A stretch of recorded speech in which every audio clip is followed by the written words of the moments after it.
Good morning जी, good morning. तो आज की चर्चा जो हमारी है वो है भारत के पड़ोसी देशों के साथ स्थानिक संबंध। भारत का अपने पड़ोसी देशों के साथ स्थानिक संबंध क्या है, भौगोलिक दृष्टि से क्या संबंध है, वो सारी चीज़ें आज हम कवर करने वाले हैं। और भारत का जो अक्षांशीय विस्तार है, देशांतरीय विस्तार है, इसकी कक्षा भारत के बारे में जो हम कल पढ़ेंगे। आज हम देखने वाले हैं भारत और उसके पड़ोसी देशों के बीच जो स्थानिक संबंध है उनके बारे में। ठीक है, तो सबसे पहले हमें मैप पता होना चाहिए, मैप ओपन करना पड़ेगा हमें। तो सबसे पहले फिजिकल मैप आप सब ओपन कर लीजिए एक बार। फिजिकल मैप ओपन कर लीजिए एक बार।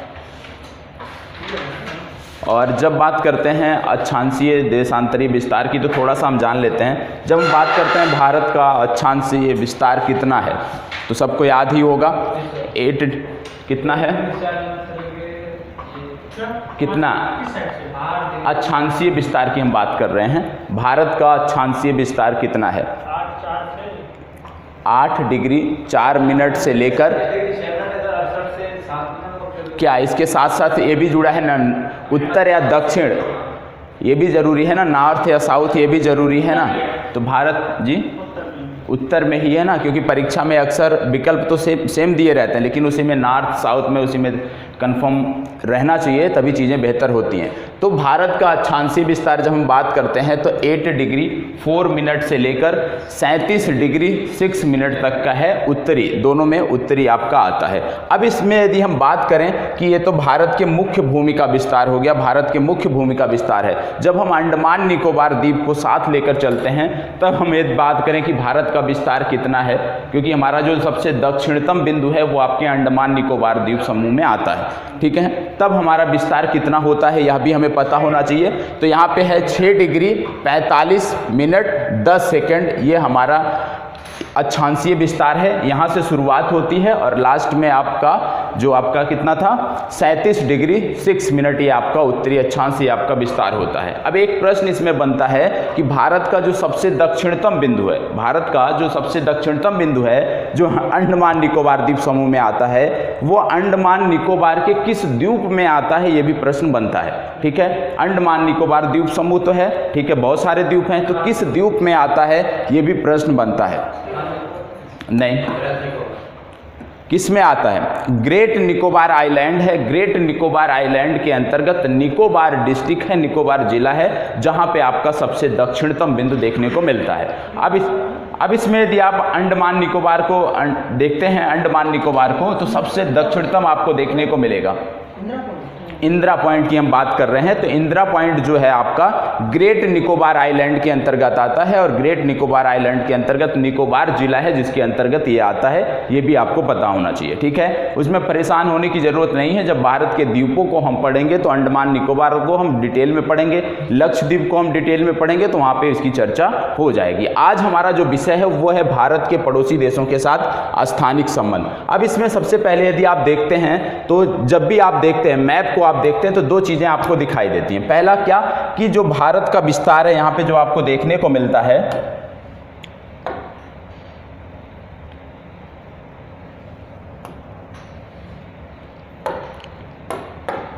ये आपको देखने को मिलता है कि ये जो विस्तार है, ये जो सीमा रेखा बनी है नेपाल और चीन के बीच या भारत और नेपाल के बीच, ये चापाकार आकार में है। ये चीज़ें आपको देखने को मिलती होंगी। सेम चीज़ जब आप म्यांमार का अध्ययन करते हैं, भारत म्यांमार की सीमा को देखते हैं, यहाँ भी आप देखते हैं कि चापाकार आकार में है। ठीक है, अब इसमें यदि हम उत्तर की तरफ देखते हैं तो कौन सा हिमालय रेंज आपका आता है, हिमालय रेंज हमारी सीमा का निर्धारण करता है। लेकिन जब हम आते हैं पूर्वी भाग में जहाँ पे म्यांमार के साथ हम सीमा साझा करते हैं, तो यहाँ पे कौन सी पर्वत श्रृंखला आती है म्यांमार में, अराकान योमा।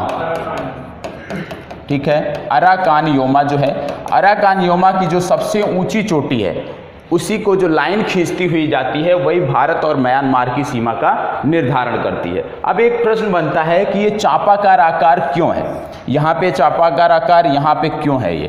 अब इसके लिए प्लेट विवर्तनिकी आपको आवश्यक है कि प्लेट विवर्तनिकी का ज्ञान आपको हो तो आप बता सकते हैं, लेकिन सामान्य रूप से यदि आप देखें थोड़ी जानकारी कर लेते हैं।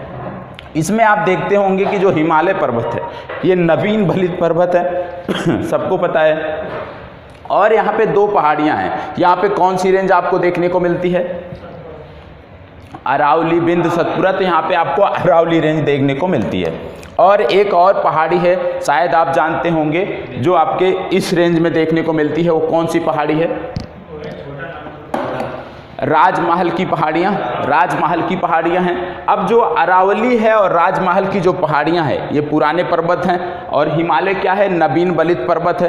प्लेट विवर्तनिकी में जब आप पढ़ेंगे तो पता चलेगा आपको कि ये जो भूमि है, ये जो प्लेटें हैं, ये उत्तर की तरफ मूव कर रही हैं अभी भी। और जब उत्तर की तरफ मूव कर रही हैं, और ये हॉर्न की तरीके से आप इसमें देखते होंगे मैप में, ये दो सीन की तरह से आप देखते हैं मैप में, जब ये उत्तर की तरफ मूव कर रही हैं, क्योंकि ये पुराने पर्वत हैं, हिमालय जो है नवीन बलित पर्वत है, तो उसके फोर्स के कारण ये आकार जो है चापाकार हो जाता है। उसी के फोर्स के कारण ये आपको आकार चापाकार देखने को मिलता है। जब आप प्लेट विवर्तनिकी पढ़ेंगे तो वहाँ आपको डिटेल से बताया जाएगा। और यही सेम कहानी यहाँ पे अराकान योमा के साथ है।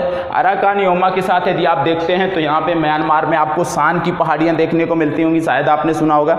शान का पठार आपने सुना होगा, शान का पठार देखा होगा, सुना होगा आपने मैप में। यदि इस मैप में शायद दिया है कि नहीं दिया है, भारत का जो मैप है इसमें दिया है या नहीं?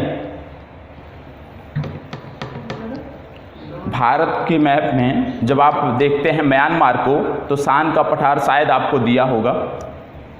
यदि नहीं दिया है तो म्यांमार का जो अलग से मैप है उसमें आप देखेंगे तो उसमें आपको देखने को मिलेगा। अब इसमें जब आप देखते हैं शान का पठार, शान के पठार के बाद आपको यहाँ पे देखने को मिलता है मेघालय का पठार, मेघालय का पठार। और ये जो चीज़ें आपको बताई जा रही हैं कहीं पे नोट कर लीजिए, बाद में आप मैप में अंडरलाइन कर लीजिएगा, ठीक है? अंडरलाइन करना आवश्यक है।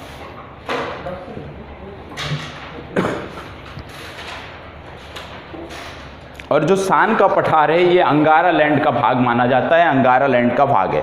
और लगातार जो गोंडवाना लैंड है ये उत्तर पूर्व की तरफ बढ़ रहा है। उत्तर पूर्व की तरफ बढ़ने के कारण क्या हो रहा है कि यहाँ पर भी वही सेम दबाव पड़ रहा है, और यहाँ पे अराकान योमा की जो पहाड़ियाँ हैं इनका जो क्रम है ये चापाकार आपको देखने को मिलता है।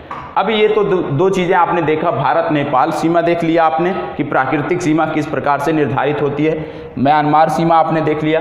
पाकिस्तान के बारे में जब हम बात करते हैं, वर्तमान समय में तो मानवीकृत सीमा है, लेकिन पूर्व में जो सीमा का निर्धारण होता था वो कौन सी सीमा, कौन कौन सी पहाड़ियाँ थी, कोई बता सकता है? जब पूर्व में हम विभाजन के पूर्व में जब हम बात करते थे, विभाजन के पूर्व जब पाकिस्तान इसी का भाग हुआ करता था, तो सीमा का निर्धारण कौन करती थी? कौन सी पहाड़ियाँ आपको देखने को मिलती हैं पाकिस्तान में? नहीं, काराकोरम, लद्दाख, जास्कर तो आपको यहाँ पे देखने को मिल गई।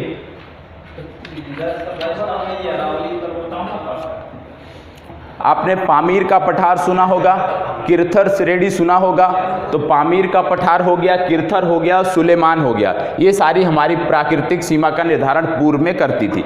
लेकिन जब भारत आज़ाद हुआ, भारत की आज़ादी के बाद से जो मानवीकृत सीमा बनी है उसके माध्यम से हम भारत पाकिस्तान की सीमा का निर्धारण करते हैं। और उस रेखा का क्या नाम है जिससे भारत और पाकिस्तान की सीमा का निर्धारण होता है? Red Cliff line. तो रेड क्लिफ लाइन के माध्यम से वर्तमान समय में भारत और पाकिस्तान की सीमा का निर्धारण होता है, ये आपको पता होना चाहिए। अफगानिस्तान की यदि हम बात करें तो सामान्य रूप से जब आप भारत का कोई भी ऑफिशियल वेबसाइट देखते हैं तो वहाँ पे आपको देखने को मिलेगा, संसद ने भी स्वीकार किया है कि भारत अफगानिस्तान की सीमा लगती है, आधिकारिक रूप से लगती है। क्यों लगती है? क्योंकि हम मानते हैं कि जो पाक अधिकृत कश्मीर है वो भारत का अभिन्न अंग है, इस वजह से हम मानते हैं कि अफगानिस्तान की सीमा जो है वो भारत से लगती है, ये आपको पता होना चाहिए। अब इसी के साथ साथ आप भूटान की बात अब करते हैं, तो भूटान की जब बात करते हैं, एक चीज़ आपने सुना होगा मैकमोहन लाइन या मैकमोहन लाइन। तो मैकमोहन लाइन कहाँ पे है, कहाँ की सीमा निर्धारित करती है? ये भारत का मैप है, इसमें मैकमोहन लाइन कहाँ पर सीमा का निर्धारण करती है? देखो, बहुत सारे लोग ये मानते हैं कि पूरी यहाँ से यहाँ की सीमा जो है ये मैकमोहन लाइन निर्धारित करती है, जबकि ये गलत है। मैकमोहन लाइन जो सीमा का निर्धारण करती है वो यहाँ से भूटान के पूर्वी भाग से लेकर अरुणाचल प्रदेश के, जहाँ पे ब्रह्मपुत्र नदी टर्न लेती है नामचा बरुआ नामक स्थान तक, ये जो सीमा रेखा है इसका निर्धारण करती है। इसको नाम दिया गया है मैकमोहन लाइन, ठीक है? तो याद रखिएगा, मैकमोहन लाइन जरूरी नहीं कि पूरे भारत चीन की सीमा का निर्धारण करती है, भूटान के पूर्वी भाग से लेकर नामचा बरुआ तक जो हमारी सीमा है उसका निर्धारण करती है मैकमोहन लाइन, ये आपको पता होना चाहिए, ठीक है? भूटान के पूर्वी भाग से लेकर नामचा बरुआ, जहाँ से ब्रह्मपुत्रा नदी टर्न लेती है, वहाँ तक की सीमा का जो निर्धारण है वो आपकी करती है मैकमोहन लाइन। यहाँ पे आपको कोरबा गार्ज देखने को मिलेगा, मैप में आप खोजिएगा कोरबा गार्ज, ये आपको देखने को मिलेगा। ठीक है, अब आप देखते होंगे एक चीज़ और, नेपाल, जैसे आपने देखा नेपाल, अभी आपने देखा चापाकार आकार नेपाल का, अब आप देख रहे होंगे कि नेपाल जो है लगातार, ये नेपाल जो है ये संकुचित हुआ है।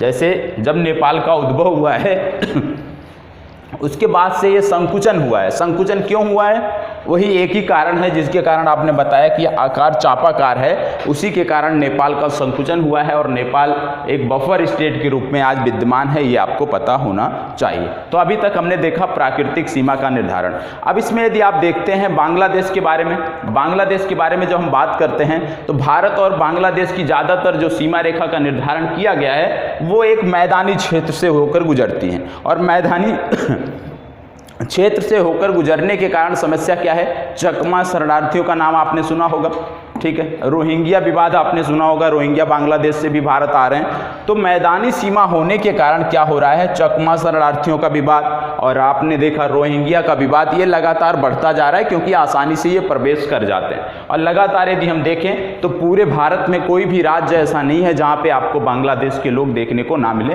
जो अवैध रूप से भारत में आकर रह रहे हैं। तो भारत बांग्लादेश आपने देख लिया। अब एक आपको विवादित देखने को मिलता होगा, जब भी आप मैप देखते होंगे भारत का, जब भी चाहे कोई देश दिया हो या ना दिया हो, अक्सर मैप में आपको नेपाल नहीं देखने को मिलेगा, पाकिस्तान का नाम नहीं देखने को मिलता, लेकिन श्रीलंका हमेशा साथ साथ क्यों रहता है? श्रीलंका हमेशा साथ साथ क्यों रहता है? मतलब बिंदु है जी। और उसका जैसे हम देखते हैं कोई भी मैप ये आपके सामने लगा है तो भारत के साथ साथ श्रीलंका अवश्य दर्शाया जाता है। श्रीलंका भारत का हिस्सा था। नहीं सर, अगर इसको दक्षिण बिंदु में जी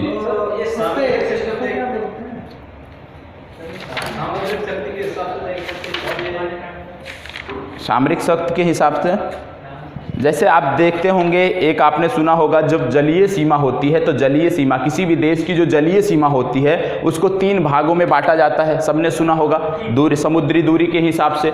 तो कौन कौन सी होती है? एक आपकी होती है प्रादेशिक जल सीमा, प्रादेशिक जल सीमा जिसकी जो दूरी होती है 12 नॉटिकल मील जो समुद्री मील होती है। दूसरी आपकी होती है संलग्न सीमा, संलग्न क्षेत्र जो 24 समुद्री मील तक होता है। और तीसरा आपका होता है अनन्य आर्थिक जोन जो आप बोलते हैं, जिसकी सीमा होती है 200 तक, ठीक है। लेकिन यदि भारत और श्रीलंका को आप देखते हैं तो ये जो 200 वाली सीमा है ये यहाँ पे जो है लागू नहीं होती है, क्योंकि इतना गैप है नहीं दोनों में। और आप देखते होंगे कि लगातार मछुआरों का जो विवाद होता है वो लगातार मछुआरों का विवाद होता है। तो भारत और श्रीलंका के बीच आपसी सहमति है कि जो जितनी भी इनकी बीच की दूरी है, ठीक है, उसमें आधे आधे 50-50% को दोनों ने बांट कर रख लिया। जैसे 200 यदि हम नॉटिकल मील की बात करते हैं, समुद्री मील की बात करते हैं, तो वो यहाँ पे फॉलो नहीं होती है क्योंकि दूरी उससे बहुत कम है और दोनों क्षेत्रों के बीच, दोनों देशों के बीच विवाद बना रहता है। तो इस वजह से दोनों ने 50-50 बांट रखा है आपसी सहमति के आधार पर। जितनी भी बीच की दूरी है उसका आधा आधा समुद्री क्षेत्र दोनों ने अपने अपने में बांट रखा है। और उसी को याद दिलाने के लिए, उसी को आभास कराने के लिए प्रत्येक मैप में आपको श्रीलंका देखने को मिलता है, ठीक है। ये स्थलीय बिंदु भी तो हो जाएगा दक्षिण का? हाँ, दक्षिण का स्थलीय बिंदु आपका ये आपका यहाँ पे होगा ना, ये तो सागर का हो जाएगा। हाँ, दक्षिण का स्थलीय बिंदु, लेकिन श्रीलंका में तो नहीं है ना, श्रीलंका में तो नहीं है ना, वो तो आपका कन्याकुमारी में आपको देखने को मिलेगा, ठीक है। दूसरा आप नहीं लगा नहीं हुआ है। चलिए, अब इसमें यदि आप देखें तो जो द्वीपों का अध्ययन है, क्योंकि हमने स्थलीय क्षेत्र को देखा, ठीक है, अब हमें द्वीपीय देशों को देखना था। तो द्वीपीय देश में आपका श्रीलंका आ जाता है, दूसरा आपका मालदीव आ जाता है, ठीक है। तो श्रीलंका और मालदीव का अध्ययन हम तब करेंगे जब हम अंडमान निकोबार को देखेंगे, लक्षद्वीप को देखेंगे। तो जब द्वीपों को देखेंगे तो उस दौरान हम देख लेंगे कि मालदीव कितने डिग्री चैनल से अलग होता है, क्या क्या है, यही चीज़ें आपको मालदीव के संबंध में पूछी जाती हैं, ठीक है। तो अब हम एक एक करके देश देखने वाले हैं और देशों से किस प्रकार से सीमा लगती है, कितनी सीमा लगती है, उनको हम देखने वाले हैं, ठीक है। चलिए, तो सबसे पहले भारत बांग्लादेश की बात करते हैं, क्योंकि आप जानते हैं कि भारत की जो सीमा है सबसे ज़्यादा किससे लगती है, किस देश से लगती है?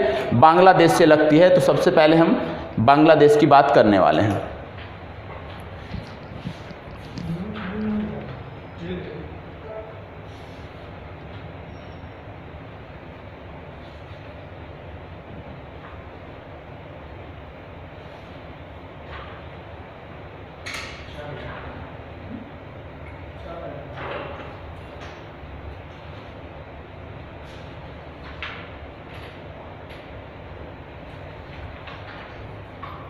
चलिए, तो इस मैप से काम चल जाएगा।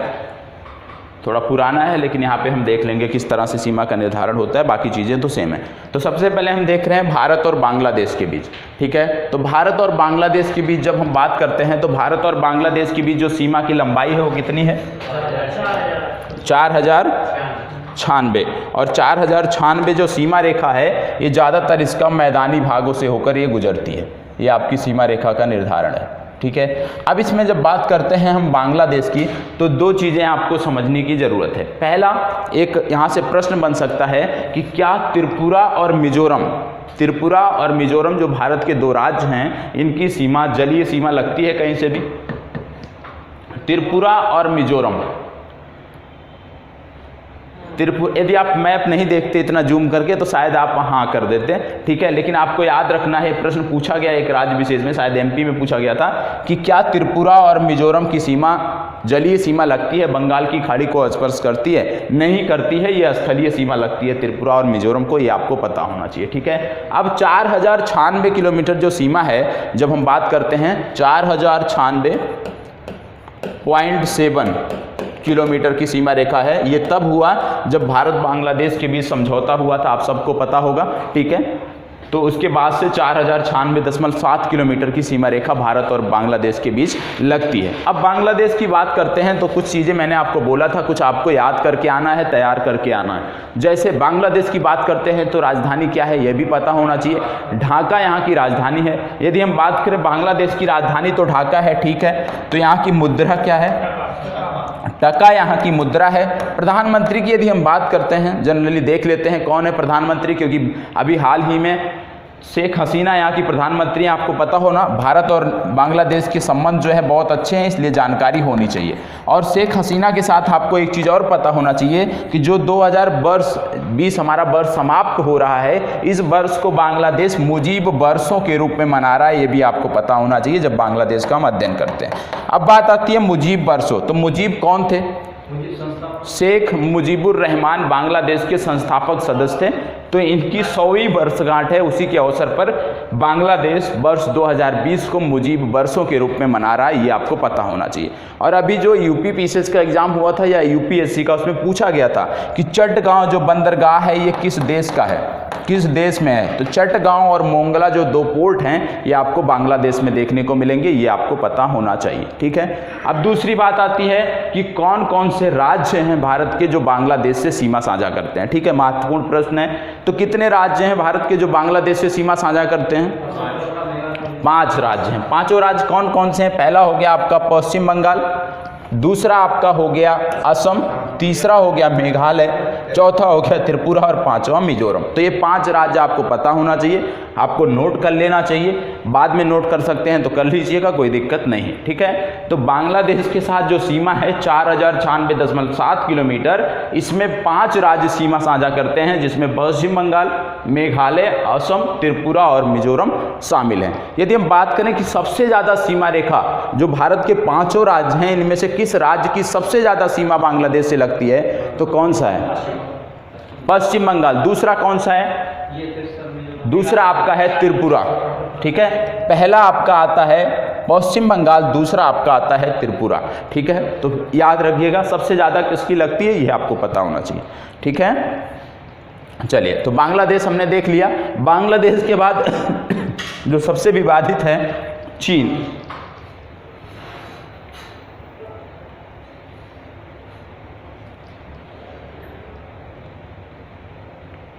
चीन की हम बात कर लेते हैं। चीन से भारत के कितने राज्यों की सीमा लगती है? सबसे पहली बात, चीन से भारत की जो सीमा लगती है वो कितनी है? कितना? 33। तो पाकिस्तान आप रट के बैठे हो। 3488 किलोमीटर ये सीमा है भारत और चीन के बीच, ठीक है। 3488 किलोमीटर की सीमा भारत और चीन के बीच है, ये आपको पता होना चाहिए। अब दूसरा प्रश्न बनता है कि चीन के साथ भारत के कितने राज्य सीमा साझा करते हैं, ये आपको पता होना चाहिए। तो 5 राज्य अब नहीं कह सकते हो, ठीक है। एक केंद्र शासित प्रदेश हो गया, तो आप कहोगे 4 राज्य और एक केंद्र शासित प्रदेश। 4 राज्य कौन कौन से हैं? हिमाचल, उत्तराखंड, इसके बाद कौन सा आपका आ गया? अरुणाचल प्रदेश, और कौन सा हो गया?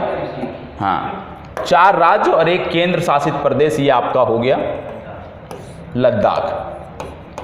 ठीक है, तो अब जवाब बदल गए हैं। जब बात करेंगे पाकिस्तान की, जब बात करेंगे चीन की, तो जवाब हमारे बदल गए हैं। कितने राज्य की बात करेंगे हम?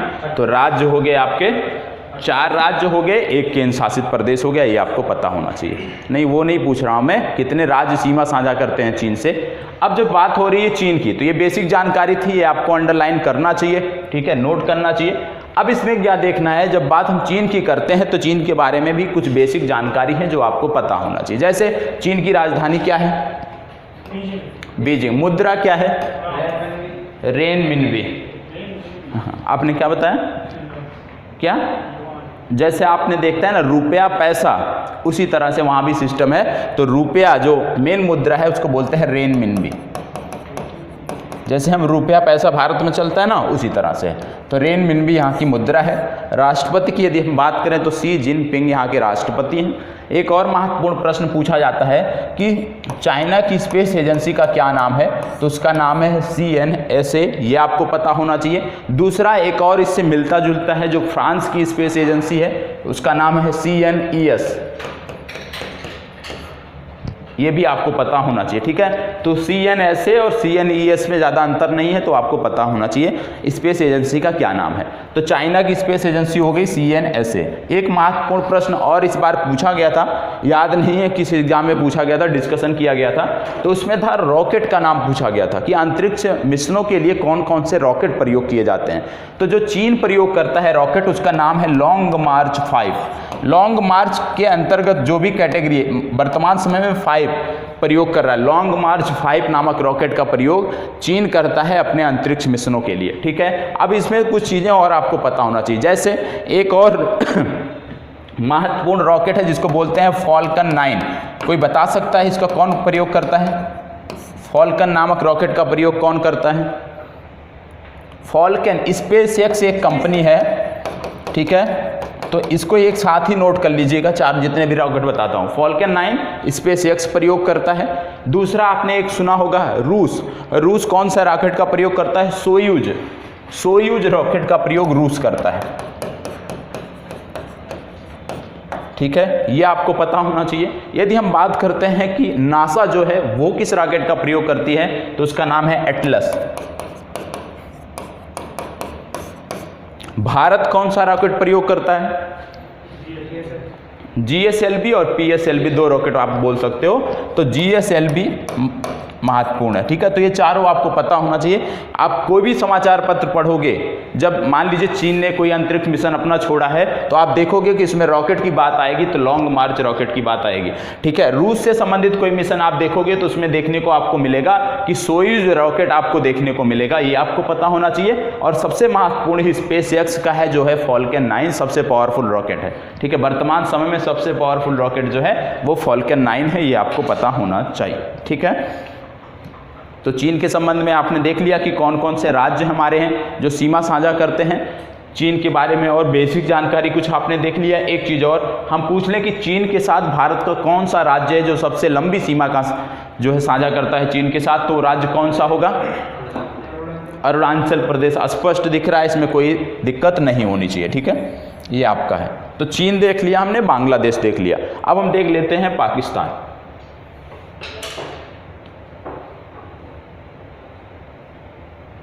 अब पाकिस्तान की बात करें तो भारत के कितने राज्य हैं जो पाकिस्तान से सीमा साझा करते हैं? कितने राज्य हैं? राज्य केंद्र शासित प्रदेश अलग अलग बताइएगा। राज्य कितने हैं? 3 राज्य हैं, 2 केंद्र शासित प्रदेश हैं। 2 है ना, 2 क्यों हो जाएंगे? पहला तो जम्मू कश्मीर हो गया, दूसरा आपका हो जाएगा लद्दाख। ठीक है, तो 2 आपके केंद्र शासित प्रदेश हो गए, और इसके बाद आपका पंजाब आ गया, राजस्थान और गुजरात। ये आपको पता होना चाहिए कि वर्तमान समय में पाकिस्तान के साथ जो सीमा साझा करते हैं भारत के राज्य, उसमें 3 राज्य शामिल हैं, 2 केंद्र शासित प्रदेश शामिल हैं। ठीक है, तो तीनों के नाम आपको याद ही होंगे, गुजरात, राजस्थान, पंजाब। दिक्कत यहीं पे आती है, तो इसको भी आप याद कर लीजिएगा, जम्मू कश्मीर और लद्दाख। ठीक है, यदि हम बात करें कितनी सीमा रेखा है पाकिस्तान के साथ, पाकिस्तान के साथ कितनी सीमा रेखा है भारत की? 33 23 3323 किलोमीटर ये सीमा रेखा है भारत की पाकिस्तान के साथ, ये आपको पता होना चाहिए। ठीक है, पाकिस्तान की यदि हम बात करते हैं तो मुद्रा जो चलती है पाकिस्तानी रुपया, राजधानी जो यहाँ पे है वो है इस्लामाबाद, ये आपको पता होना चाहिए। प्रधानमंत्री कौन है सबको पता है, लगातार विवादों में रहते हैं तो बताने की आवश्यकता नहीं है। ठीक है, चलिए आगे बढ़ते हैं। किसी को नहीं पता है तो बता भी दिया जाएगा। अब देखते हैं नेपाल, भारत और नेपाल को देखते हैं।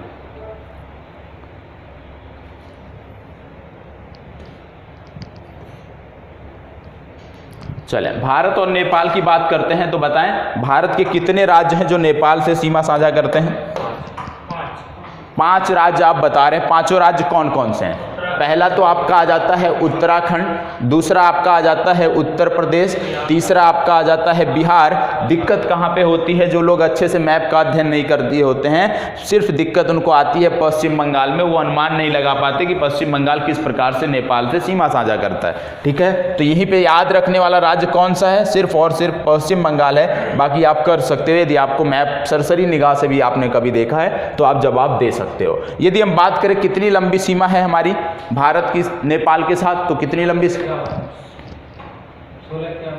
कितनी लंबी सीमा है?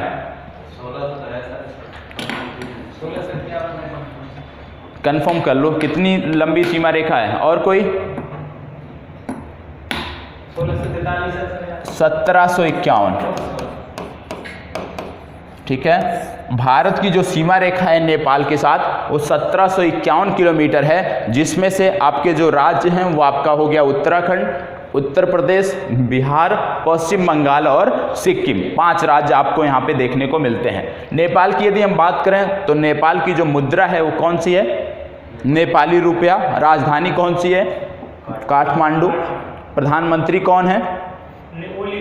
केपी शर्मा ओली, खड्ग प्रसाद शर्मा ओली। और राष्ट्रपति कौन है? विद्या देवी भंडारी। इतनी जानकारी होनी चाहिए क्योंकि अभी हमारे जो थल सेना अध्यक्ष थे वो नेपाल की भी यात्रा पर गए हुए थे। ठीक है, तो इतनी जानकारी आपको हो गई। अब आपको 2 से 3 प्रश्न और यहाँ से बन सकते हैं। पहला क्या बन सकता है ये आपको करंट अफेयर्स में बताऊंगा, यहाँ पे नहीं। भारत और नेपाल के बीच जो रूट होते हैं, व्यापार मार्ग होते हैं, वो 2 व्यापार मार्ग वर्तमान समय में चल रहे हैं और दोनों आपको पता होना चाहिए कि कौन से। जयनगर आपने सुना है? जयनगर नहीं सुना है? कुर्था आपने सुना है? नहीं सुना है? चलिए कोई बात नहीं, तो इसको करंट अफेयर्स में हम डिस्कस करेंगे, बड़ा टॉपिक है। तो आज का जो हमारा टॉपिक था नेपाल से भारत के कितने राज्य सीमा साझा करते हैं वो आपने देख लिया। ठीक है, और अभी हम बाद में देखेंगे कि किस प्रकार से भारत अपने पड़ोसी देशों से सड़क मार्ग से, वायु मार्ग से, जल मार्ग से जुड़ा है, कनेक्टिविटी प्रदान करता है। वो चीज़ें अभी हम बाद में देखेंगे। तो 1751 किलोमीटर हो गया। अब यहीं पे भूटान को देख लेते हैं। भूटान के साथ भारत की कितनी सीमा रेखा है? 699 किलोमीटर की सीमा रेखा हम साझा करते हैं भूटान के साथ। यदि हम बात कर ले कि कौन कौन से राज्य हैं जो भूटान से लगे हुए हैं, तो राज्य कितने हैं? 4 राज्य हैं। पहला आपका सिक्किम हो गया, दूसरा आपका हो गया पश्चिम बंगाल, तीसरा हो गया असम और चौथा आपका हो गया अरुणाचल प्रदेश। 4 राज्य आपके हैं। चारों राज्य आपको पता होने चाहिए कौन कौन से। सिक्किम, पश्चिम बंगाल, अरुणाचल प्रदेश और असम हैं जो भूटान के साथ सीमा साझा करते हैं। अब भूटान की मुद्रा क्या है कोई बता दे तो बड़ी खुशी होगी। भूटान की मुद्रा क्या है? भूटान की जो मुद्रा है किसी को पता है? पता है तो बताएं। नगुल ट्रम यहाँ की मुद्रा है। ठीक है, ये भी एग्जाम में पूछा गया था, शायद यूपीपीसीएस का जो हालिया एग्जाम हुआ था पीटी का, उसमें पूछा गया था, मैचिंग करने को दिया था, तो उसमें नगुल ट्रम भी दिया हुआ था। नगुल ट्रम यहाँ की मुद्रा है, ये आपको पता होना चाहिए। थिम्पू यहाँ की राजधानी है, ये बेसिक जानकारी आपको होनी चाहिए। ठीक है, क्या चीज़? कौन है? हाँ, नाम उनका बड़ा टिपिकल है। ठीक है, अब तीसरा हमारा बचता है, भूटान हमने देख लिया, नेपाल देख लिया, और इस रीजन में हमारा बचता है अफगानिस्तान। ठीक है, अफगानिस्तान के साथ हमारी सीमा रेखा कितनी लगती है? कितनी लगती है? 106 किलोमीटर कहीं देखने को मिलता है। 106 किलोमीटर की सीमा रेखा आपकी है भारत की नेपाल, सॉरी अफगानिस्तान के साथ। ठीक है, ये आपको पता होना चाहिए। अब यदि हम पूछ ले कौन सा राज्य लगता है या केंद्र शासित प्रदेश लगता है, कौन लगता है? जम्मू कश्मीर या लद्दाख? लद्दाख लगता है, ये भी आपको पता होना चाहिए। ठीक है, आंग सांग सूकी कहाँ? म्यांमार पहुँच गए आप? अच्छा, म्यांमार रह गया अभी। चलो, तो म्यांमार के साथ भारत की कितनी सीमा लगती है? इसकी लगती है 1643। क्रम से याद कर लो, कम से कम ये चीज़ें तो आपको पता होनी चाहिए। 1643। चलो, तो म्यांमार को देख लेते हैं। सबसे पहले म्यांमार की बात करते हैं तो कितने राज्य लगते हैं, इसको याद करने में बहुत ही आसानी है। ठीक है, इससे आसान कुछ भी नहीं है याद करने में। अरुणाचल प्रदेश, नागालैंड, मणिपुर, मिजोरम, 4 राज्य आपके हैं जो सीमा साझा करते हैं म्यांमार से। और अभी आपको बताया गया था कि जो प्राकृतिक सीमा है, जो ये सीमा है, इसमें अराकानियोमा की जो पहाड़ियाँ हैं वो उन्हीं से लगी हुई है आपकी सीमा देखने को मिलती है। तो 4 राज्य हैं। सीमा रेखा की लंबाई कितनी है? 1643 किलोमीटर। अब यदि हम बात करें कि यहाँ की राजधानी क्या है, नेपिदा यहाँ की राजधानी है। और यदि हम बात करें राष्ट्रपति कौन है यहाँ पे, तो बिन मिंट यहाँ के राष्ट्रपति हैं। चांसलर होते हैं, प्रधानमंत्री नहीं होते हैं। ठीक है, आंग सांग सूकी यहाँ की चांसलर हैं, वो आपको पता होना चाहिए। राष्ट्रपति हैं बिन मिंट। यदि हम बात करें कि मुद्रा कौन सी है, मुद्रा कौन सी है म्यांमार की, देखो पड़ोसी देश जो हमारे हैं उनकी मुद्रा पता होनी चाहिए। ठीक है, जरूरी नहीं परीक्षा में पूछा जाए, व्यवहारिक संदर्भों में भी हमें पता होना चाहिए। बर्मिश क्यार्ड यहाँ की मुद्रा है, बर्मिश क्यार्ड, बर्मिश क्यार्ड यहाँ की मुद्रा है, ये आपको पता होना चाहिए। क्यार्ड आधा का है। ठीक है, अब इसमें क्या चीज़ें और आपको पता होना चाहिए कि अभी हमारे जो थल सेना अध्यक्ष थे म्यांमार की भी यात्रा पर गए हुए थे। तो म्यांमार की जब यात्रा पे गए थे तो यहीं पे एक समझौता हुआ था, पूर्व में हुआ था, लेकिन इसमें तेजी लाने की बात की गई थी। कल भी मैंने शायद बताया था, Kaladan multi modal project. Kaladan multi modal जो प्रोजेक्ट है, ये भारत और म्यांमार के बीच आपसी समझौते के रूप में विकसित हुआ है और ये जोड़ता है कोलकाता पोर्ट को सितबे से। तो आपसे ऐसे भी पूछा जा सकता है कि कलादान मल्टी मॉडल जो प्रोजेक्ट है किन 2 बंदरगाहों को आपस में जोड़ता है, तो ये जोड़ता है कोलकाता बंदरगाह को सितबे से, कोलकाता को जोड़ता है सितबे से। और जैसे ही नाम सितबे का आता है तुरंत आपको याद आना चाहिए कि जो सितबे पोर्ट है ये बन रहा है रखाइन प्रांत में, और रखाइन प्रांत से ही रोहिंग्या का जो विवाद हुआ था ये प्रारंभ हुआ था, ये भी आपको पता होना चाहिए। तो सितबे पोर्ट है रखाइन प्रांत में, रखाइन से रोहिंग्या का विवाद हुआ था। और जैसे ही बात रोहिंग्या की आती है तो एक देश है आपका बांग्लादेश। बांग्लादेश का एक क्षेत्र है जिसको बोलते हैं कॉक्स बाजार। कॉक्स बाजार नामक एक शहर है बांग्लादेश का, यहीं पर रोहिंग्या की सबसे ज़्यादा जो आबादी है वो वर्तमान समय में रह रही है। रोहिंग्या की सबसे ज़्यादा आबादी कॉक्स बाजार क्षेत्र में रह रही है। बांग्लादेश का ये शहर है, ये भी आपको पता होना चाहिए। और एक द्वीप बांग्लादेश से चर्चा में था जिसका नाम था भाषण 4 द्वीप। बहुत कम लोगों ने सुना होगा, नहीं सुना होगा, आज गूगल सर्च कर लीजिएगा। भाषण 4 द्वीप, भाषण 4 द्वीप था, बांग्लादेश का है, मेघना नदी के मुहाने पर है। और इस द्वीप पर बांग्लादेश प्रयास कर रहा था रोहिंग्या को बसाने के लिए, जिससे कि वो एक क्षेत्र विशेष में सीमित हो जाए और पूरे बांग्लादेश में ना फैल सकें। तो ये आपको पता होना चाहिए। भाषण 4 द्वीप बांग्लादेश का है, मेघना नदी के मुहाने पर है, ये भी आपको पता होना चाहिए। ठीक है, और सितबे और कोलकाता। और एक वर्ड यहाँ पे आप देखते होंगे मल्टी मॉडल। मल्टी मॉडल का क्या अर्थ होता है? जैसे आपने देखा ऐसे बोला जा सकता था कलादान प्रोजेक्ट, एक साथ मल्टी मॉडल प्रोजेक्ट मतलब सड़क कनेक्टिविटी होगी, रेल कनेक्टिविटी होगी, जल कनेक्टिविटी होगी, सारी जितनी भी प्रकार की कनेक्टिविटी होती है वो एक साथ यहाँ पे होती है। तो इसको आप बोलते हैं मल्टी मॉडल प्रोजेक्ट। ठीक है, चलिए अब आगे देखते हैं। सारे देश कवर हो गए या कुछ बचा है अभी? जलीय वाला बोला गया है, श्रीलंका और मालदीव आपको द्वीपों के अध्ययन के क्रम में बताया जाएगा। इसके अतिरिक्त और कोई? सब हो गया?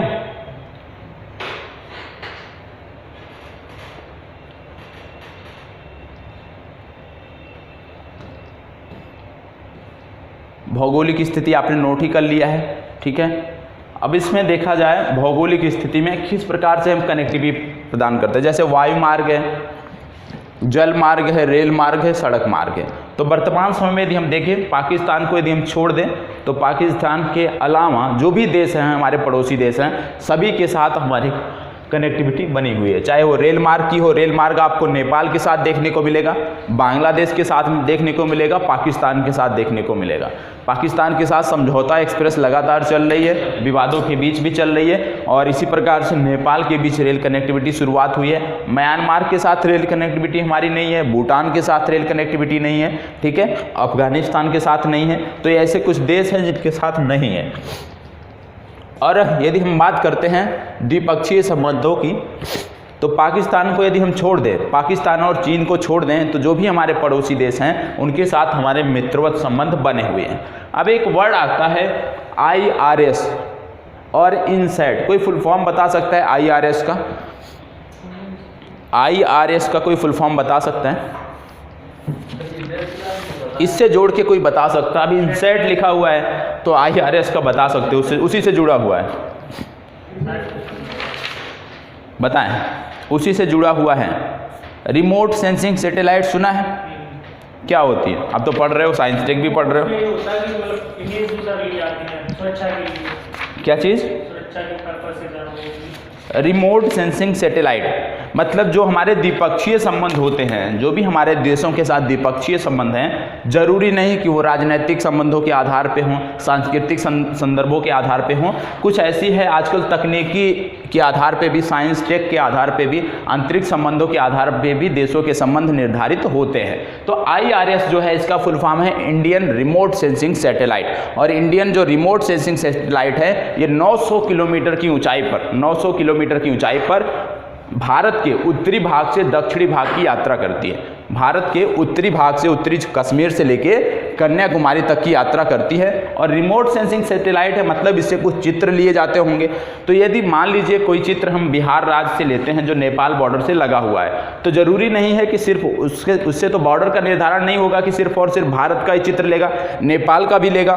तो क्या होता है कि जो रिमोट सेंस, क्योंकि नेपाल अभी उतने विकसित नहीं है, नेपाल उतना विकसित नहीं है, तो जो इस प्रकार के चित्र लिए जाते हैं इंडियन रिमोट सेंसिंग सैटेलाइट से, जैसे नेपाल से हमने कुछ लिया तो नेपाल को साझा करते हैं। और नेपाल को जब हम साझा करते हैं तो वो मदद क्या करते हैं? कृषि में मदद करते हैं उनकी। मान लीजिए मानसून से संबंधित कोई हमने बताया, जानकारी दिया, तो उनकी मदद करते हैं। इसी तरह से मान लीजिए कोई आपदा आती है, पता चलता है हमें, इन चित्रों के माध्यम से पता चलता है, तो हम साझा करते हैं। तो इससे क्या होता है कि हमारे संबंध मित्रवत बने रहते हैं। सेम चीज़ें यदि हम मान लीजिए त्रिपुरा, मिजोरम में कोई चित्र लेते हैं इस तरह से, तो इससे क्या होता है कि हम बांग्लादेश को शेयर करते हैं।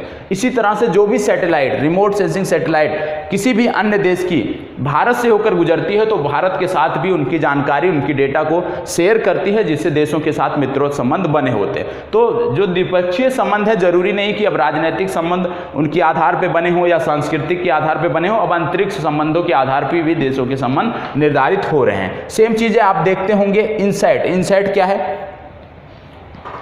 इनसैट क्या है? साइंस टेक में तो पढ़े होंगे ना। इनसैट क्या है? जियो स्टेशनरी सैटेलाइट, ठीक है, जियो स्टेशनरी सैटेलाइट। अब यदि हम बात करें कि जो, जैसे हमने बताया कि पहली जो सैटेलाइट थी जिसकी बात की IRS की 900 किलोमीटर की ऊंचाई पर यह स्थापित है और उत्तर से दक्षिण की तरफ यात्रा करती है पूरे भारत भूमि में। तो जो जियो स्टेशनरी सैटेलाइट है, यह किस प्रकार से कार्य करती है?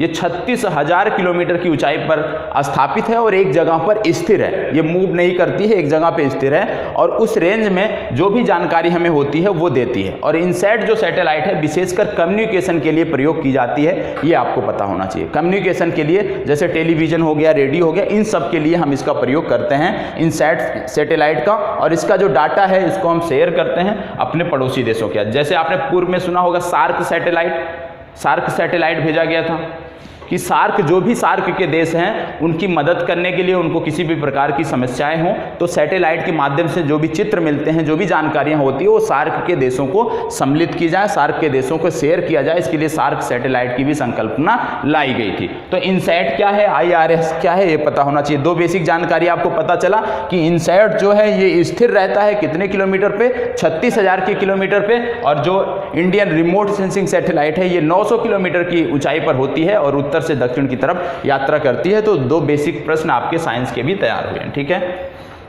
अब देखिए भारत की कुल जो मुख्य तटीय रेखा है उसकी लंबाई कितनी है, ये भी प्रश्न बनता है कि भारत की जो मुख्य तटीय रेखा है, तटीय रेखा की मतलब गुजरात से आप प्रारंभ होते हैं और आप यहां तक जाते हैं, तो तटीय रेखा की जो कुल लंबाई है वो आपकी 6100 किलोमीटर आपको देखने को मिलती है।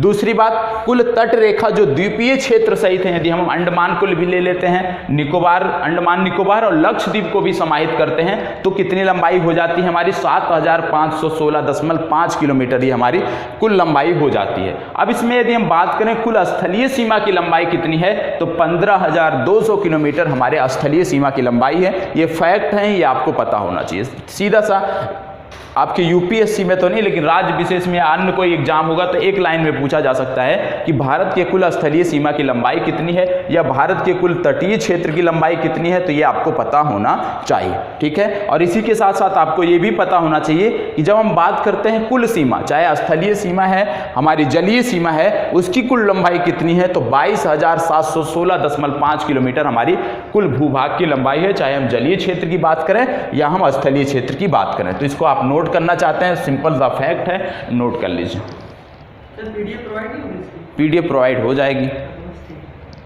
ठीक है। नोट्स भी तैयार, चलिए पीडीएफ से ही आप कर लीजिएगा, कोई दिक्कत नहीं है, ठीक है। पीडीएफ में जैसे शाब्दिक त्रुटियां होंगी तो उसको इग्नोर करिएगा, ये नहीं कि सर जी गलत बताए हैं, ठीक है। शाब्दिक त्रुटियों को आपको इग्नोर करना है, ठीक है। तो ये चीज़ें आपकी हो गई। अब हम बात करते हैं लास्ट में क्या है, महत्वपूर्ण बिंदु क्या है। देखो यहाँ पे इंदिरा लिखा है तो इसको इग्नोर करना का, जैसे हम पूछा जाए सबसे उत्तरी बिंदु कौन सा है हमारा, इंदिरा कोल, और इंदिरा कोल कहाँ पे आता है, सियाचिन ग्लेशियर में आता है। तो इंदिरा, इसको इंदिरा कर लीजिएगा, ठीक है। शाब्दिक त्रुटियों को इग्नोर करना है। दक्षिणी पॉइंट क्या है हमारा, इंदिरा पॉइंट है हमारा दक्षिणी, जो अभी हमने बताया ग्रेट निकोबार में आपका आता है। तो ये आपका हो गया अंडमान निकोबार में आता है। द्वीप की बात करें तो ग्रेट निकोबार में आता है।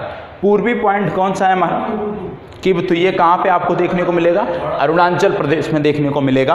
और जो पश्चिमी आपका है वो कौन सा है, यहाँ पे गलत लिखा हुआ है, इसको आपको इग्नोर करना है। गौहर मोती ये आपका पॉइंट है, ये आपके गुजरात में पड़ता है, ये आपको पता होना चाहिए। अब एक चीज़ आप बताइएगा कि जब आप देखते हो आपका देशांतरीय विस्तार, अक्षांशीय विस्तार तो हमने देख लिया, जब आप देशांतरीय विस्तार की बात करते हो तो कितना से कितना है भारत का देशांतरीय विस्तार, देशांतरीय विस्तार की बात हम कर रहे हैं, अक्षांशीय की नहीं कर रहे हैं। हाँ, अब 68 बताया आपने, 68 डिग्री 7 मिनट, ठीक है। तो 68 डिग्री 7 मिनट कहाँ पे है, ये किबथू वाला पॉइंट है या गौहर मोती वाला पॉइंट है, ये भी पता होना चाहिए ना भाई, कौन सा है, गौहर मोती वाला है ना, गुजरात वाला है ना। तो ये भी स्पष्ट होना चाहिए, कहने का मतलब इतना था। कल हम इसके बारे में बात करेंगे कि भारत का विस्तार कितना है, उसके संदर्भ में कल डिटेल से चर्चा होगी, ठीक है। अब कुछ चीज़ें और आपको पता होना चाहिए, जैसे पूछा जाता है कि भारत के 5 राज्य कौन से हैं जो सबसे लंबी तट रेखा साझा करते हैं। सबसे लंबी जो तट रेखा है वो किस राज्य की है, पहला क्रम आपको पता होना चाहिए। पहला आपका आता है गुजरात, दूसरा आपका है आंध्र प्रदेश, तीसरा है तमिलनाडु। सबकी सीमा बता देता हूँ कितना लगता है हाँ, तो ये आपको पता होना चाहिए, ठीक है। सबसे ज़्यादा गुजरात की लगती है, गुजरात के बाद फिर आपकी लगती है आंध्र प्रदेश, फिर तमिलनाडु, फिर महाराष्ट्र और लास्ट में आपका आता है केरल। केरल, कर्नाटक नहीं, केरल, ठीक है। तो 5 ये आपको पता होना चाहिए। एक वर्ड आता है शून्य रेखा, क्या चीज़, डिस्टेंस, नोट करोगे, देखना पड़ेगा, 1 मिनट का समय दीजिए। डिस्टेंस गुजरात है 1214.7 किलोमीटर, 14.7 किलोमीटर। आंध्र प्रदेश है 973.7 किलोमीटर, 73.7 किलोमीटर। तमिलनाडु है 906.9 किलोमीटर।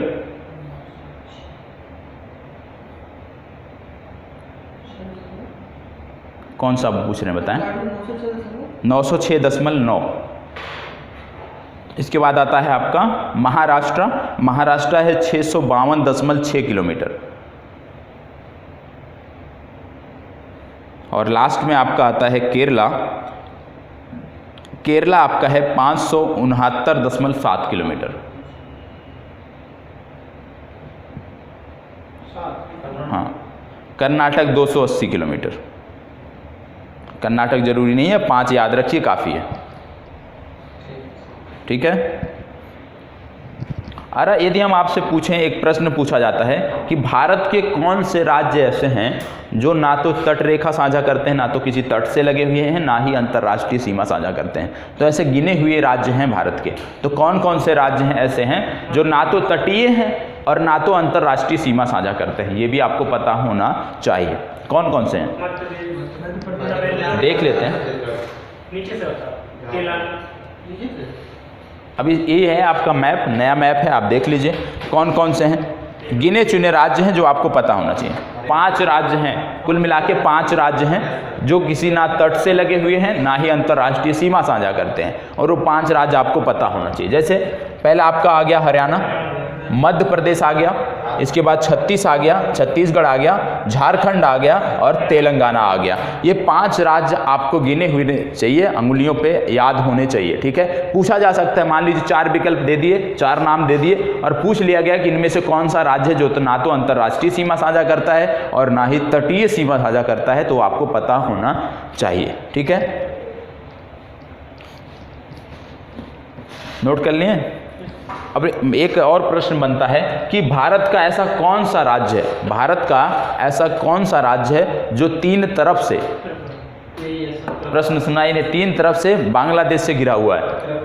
त्रिपुरा है, ये भी आपको पता होना चाहिए। यदि आपसे पूछा जाए शून्य रेखा किन राज्यों के बीच और किन देशों के बीच सीमा निर्धारण करती है, शून्य रेखा, शून्य रेखा की उपमा किसे देते हैं? जो त्रिपुरा और बांग्लादेश के बीच की जो सीमा रेखा का निर्धारण होता है उसको शून्य रेखा की उपमा दी जाती है। ये भी फैक्ट आपको पता होना चाहिए, ठीक है। अब आज का प्रश्न नोट करना है तो नोट करिए।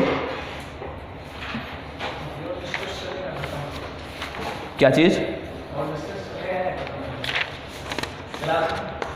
क्लास में आज का क्या था हमारा टॉपिक कि भारत के जो स्थानिक संबंध है पड़ोसी देशों के साथ, वो हमने देख लिया है, ठीक है। कल हम देखेंगे भारत की भूमि के बारे में, भारत की भूमि के बारे में, किसका विस्तार कितना है, किस प्रकार के यहाँ पे स्थलाकृतियाँ देखने को मिलती हैं, तो वो कल की क्लास में चर्चा होगी, ठीक है। आज का प्रश्न नोट करें।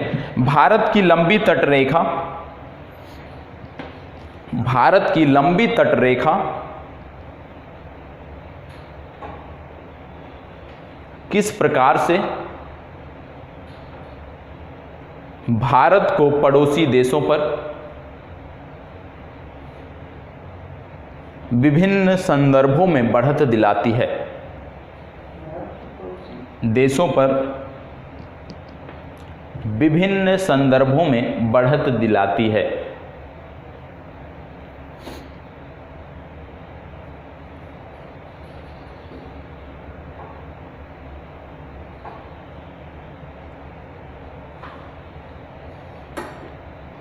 कुछ समझ में आ रहा है? हाँ, विभिन्न, इसलिए नाम दे दिया गया विभिन्न संदर्भों में। अब वो आपको सोचना है कि कौन कौन से संदर्भ हो सकते हैं, किन किन संदर्भों में ये जो लंबी तटरेखा है ये आपको बढ़त दिलाती है, वो भी पड़ोसी देशों पे। पिछला प्रश्न हमारा था भौगोलिक दृष्टि से दक्षिण एशिया का शक्तिशाली राष्ट्र है, तो यहाँ पे दक्षिण एशिया की बात नहीं हो रही है, यहाँ पे सिर्फ बात हो रही है भारत के पड़ोसी देशों की, क्योंकि आज हमने देखा है भारत के पड़ोसी देशों के बारे में। तो कौन कौन से संदर्भ हो सकते हैं, 1-2 पॉइंट बताएं। सबसे पहले वगैरह नहीं, जैसे टॉपिक होता है किसके अंतर्गत आता है, किस संदर्भ में आप बोल रहे हैं? ये सर मैं राजनीतिक चला जाएगा फिर इसमें, राजनैतिक संदर्भ हो गया, सामरिक हो गया, आर्थिक हो गया, और सांस्कृतिक भी चला जाएगा। जो भी मिलता है, जो जितना सोच सकता है उतने अच्छे से लिखने का प्रयास आप करेंगे। ठीक है, तो कल वाला आंसर जमा कर दीजिए। और जो लोग ऑनलाइन वाले हैं आप सब ग्रुप में शेयर कर दीजिएगा, वहाँ से आपका चेक हो जाएगा। सर लिखते टाइम का कुछ होता है आपके दिमाग में कुछ और थिंकिंग बनती है। जो भी थिंकिंग बने वो लिखा करें। और ऐसा नहीं जब उत्तर लेखन करने बैठें तो ऐसा नहीं पूरा 1 घंटा लेकर बैठना है। ठीक है, आप फ्रेमवर्क बना लिया करें, फ्रेम बना लिया करें माइंड में। ठीक है, उसमें आप समय ले लीजिए, कोई बात नहीं। लेकिन जब लिखने बैठें तो स्पीड से अपने कंप्रोमाइज़ ना करें। छोड़ दो कोई नहीं, नाम डाल दो। चाय कॉफी। ठीक है, तो 2 चीज़ ध्यान रखना है। पहला कि जब भी उत्तर लेकर करें, फ्रेमवर्क जो बनाना है आपका फ्रेम बनाना है। सर पहले क्वेश्चन जब देखना शुरू किया तब तो कुछ और था, लेकिन जब नहीं तो क्या, और कुछ शेयर जब आप किसी प्रश्न को लिखने बैठें सबसे पहले 5 मिनट 10 मिनट जो सोच सकते हैं उस पर सोचें, उस पर विचार करें, उसका एक, कोई बात नहीं, उसका एक फ्रेम बनाएं। ठीक है, जब फ्रेम बना लें फिर उसी आधार पे लिखना शुरू करें और स्पीड से कंप्रोमाइज़ ना करें।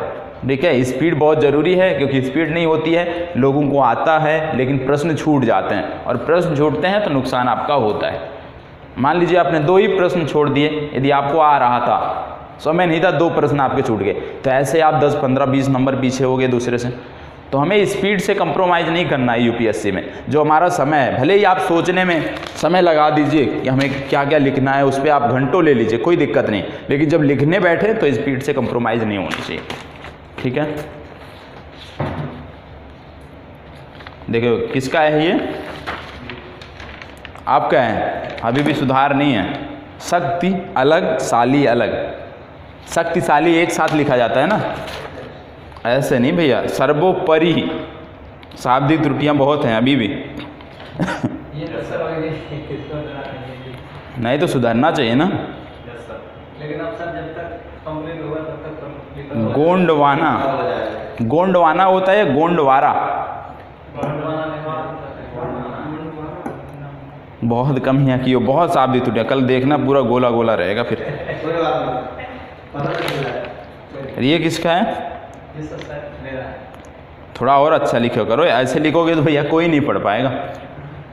सही बता रहे हैं, इसको थोड़ा छोटा करो, शब्द छोटे हों। अब देखो ये किसका है, ये तो बहुत ही छोटा कर दिए भैया।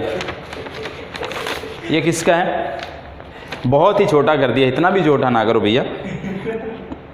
ठीक है, जैसे इनका है, ये जिसका भी है, ठीक है। ठीक है, तो शब्द बहुत बड़े, इनके जैसे बड़े नहीं होने चाहिए। हाँ ठीक है,